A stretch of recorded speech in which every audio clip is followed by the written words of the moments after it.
So now if you look at dynamic programming, so it has got a clear motivation. So if it exploits optimal substructure property and overlapping subproblems, then this is the candidate paradigm. Greedy algorithms, they just use this property alone, and with that they move from one local optimum to another local optimum, and if the strategy is so nice, we may hit the global optimum.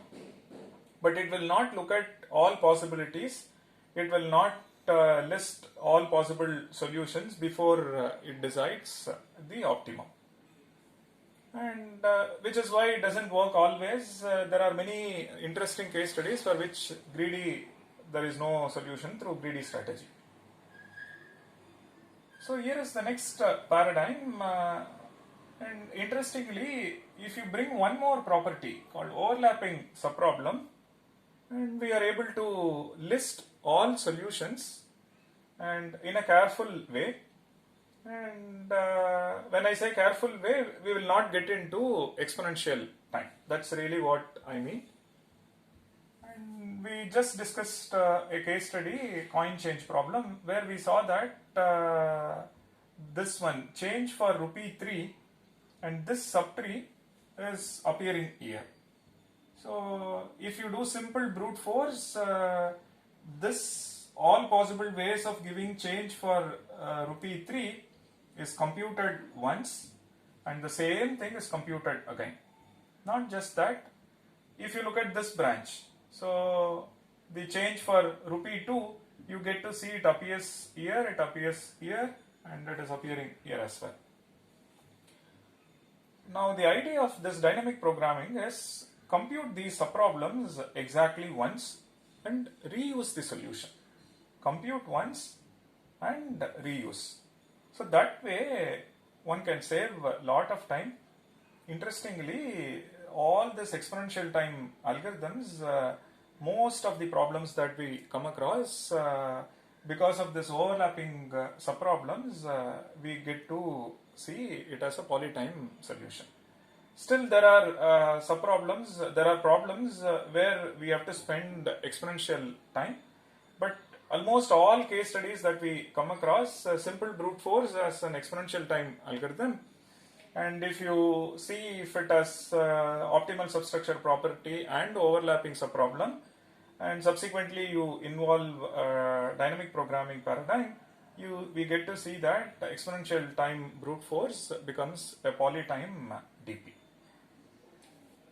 Now, if we redraw this, redraw meaning by taking this one into account, how would the tree look like? So we start with 6, and then on one side it is 1, 3, and then 4. Then we have to give change for rupee 5, rupee 3, and rupee 2. So next, let's assume we take this branch, then we give 1 rupee, or 1 3 rupee, or 1 4 rupee. We are left with 4, and in this case it is 2, and followed by 1. Now we come over here. Then when we come over here, we see it as 1, 3, 4, and subsequently we are left with 0 here. Over here we are left with 1. Over here we are left with 3. And this one you can give change using this, or you can give 1 3 rupee 0, then subsequently 1 rupee 1 rupee 0. When you hit 1, here itself we can stop the recursion and say give change using 1 rupee coin. Now this is what we have, right? Now if you see this branch, the solution to 5 is we are looking at all possibilities, and change for 4 or solution to 4 we are looking at all possibilities, and one 1 rupee coin then change for 3, or one 3 rupee coin then change for 1, or one 4 rupee coin, then we are done. So we see that we look at all possibilities through this process. Now the change for 3 is given. Now this we store somewhere. So at this place we see that change for 3 is one 3 rupee coin. This is opt, correct? This one says one 1 rupee coin and another 1 rupee coin, another 1 rupee coin. So this says give 3 1 rupee coins. This says you give just one 3 rupee coin. So between these two, opt is give one 3 rupee coin, which we store in a table or in some array, 2-dimensional array or some appropriate array. So we store this in a table. According to the implementation, it may be 1-dimensional array, 2-dimensional array, depends on the problem. So we store in a table which we reuse it. Fine. So now similarly, change for 2, we know it can be given using only 2 1 rupee coins. So that is also stored. So change for 2 is 2 1 rupee coin. Change for 3 is 1 3 rupee coin. So when we come across 3 or 2 at a later stage, we reuse the solution. So we will not compute the solution again. So which means we are done with this part, then we come over here. So this branch says change for 3 is 3 1 rupee coin or 1 3 rupee coin, and this is our opt. This we store. And change for this one is 2 1 rupee coin. This is opt. This we store. So that if the same subproblem appears again, one can reuse it. So the problem is appearing here, so reuse it. When I say this, reuse. When you see 1, you can stop the recursion and give 1 rupee coin, or we know for 1 we can give this, so which means reuse. Now this is interesting. Now we see 3. Now what this says is you give 1 3 rupee coin and then choose the optimal solution to this, or choose the solution that is best for rupee 3. And what is the best solution for rupee 3? Rupee 3 is this, which we have already computed. So reuse the solution. Do not compute again. Do not compute this tree again. Instead, reuse the solution. Similarly, this branch says give 1 4 rupee coin and change for 2, and optimal solution to this, which is already computed. So do not recompute, use the solution again. Just look at the table, and the table tells you that what is the value for this. That's all. Now you can see that optimal solution to this comes from either this optimal solution to subproblem, or optimal solution to subproblem, or optimal solution to subproblem. That's precisely what optimal substructure says. But in an attempt to compute the optimal solution, we get to see overlapping subproblem, which we exploit. So we don't, if it is brute force, we would have done something like this. Same subproblem is being computed again and again, which we avoid when we use dynamic programming. Fine. Now, optimal solution to 6. How do we give change for 6? You give 1, then let me use the CC meaning change. or this. So 1 plus change for 5 or 1 plus change for 3 or 1 plus change for 2, and take min out of this, meaning you give one 1 rupee coin and find out the change for this. That is precisely C of 6. Or give one 3 rupee coin and then find optimal solution to 3 or C of 3. Give one 4 rupee coin and find optimal solution to rupee 2.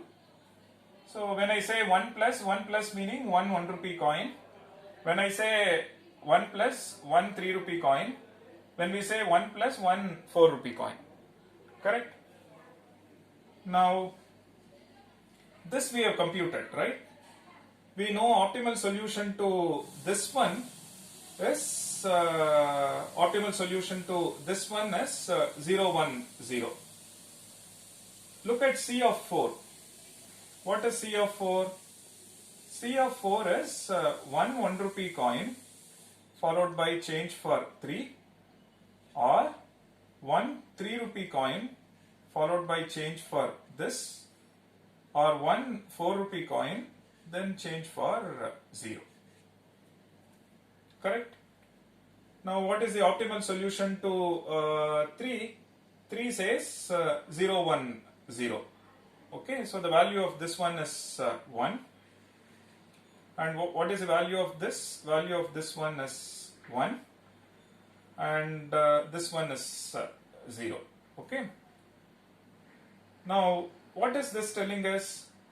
This says 2, this says 2, this says 1. So change for 4, you just give one 4 rupee coin.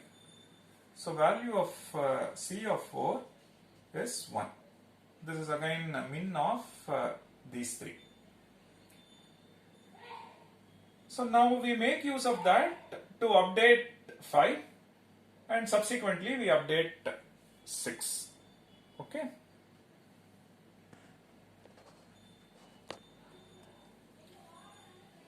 So now like this we populate and then we update C of 5.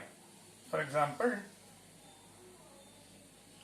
so C of x denotes minimum number of coins and to give change for rupee x. So minimum number of coins required and to supply or to give change for rupee x. So we saw that C of 1 is 1, and we saw that C of 2 is 1. C of 2 is 2. We need 2 1 rupee coins. And C of 3 is 1. We need 1 3 rupee coin. And just now we updated C of 4, it is 1, which means we need 1 4 rupee coin. But it is computed with the help of all its subproblems. So we are looking at all subproblems so that all possible solutions are taken into account before we update this. So C of 4 says 1 rupee followed by minimum number of coins to give change for C of 3, which we know it is 1, so substitute here. Or 1 3 rupee coin, then you are left with 1 rupee. Minimum number of coins required to give change for that is 1, that is this value. Or give 1 4 rupee coin, so you get this. So now what is the value of this? This one is 2, 1. Minimum is 1, which is why C of 4 is 1. So like this, you can update C of 5.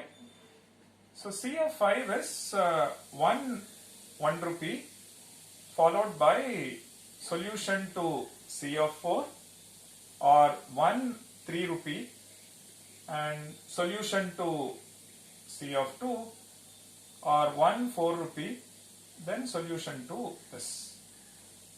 So this tells you that C of 4 is 1, so it is 2. C of 2 is 2, so it is 3.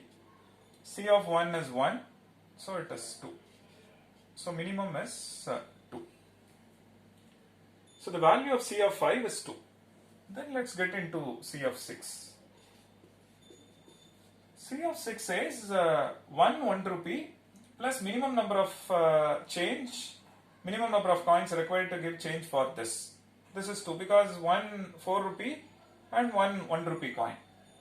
So that says 1 plus 2, then 1 plus value of C of 3, which is 1, then 1 plus value of C of 2, which is 2. Now from this minimum, again everywhere it is min of this, so minimum is 2.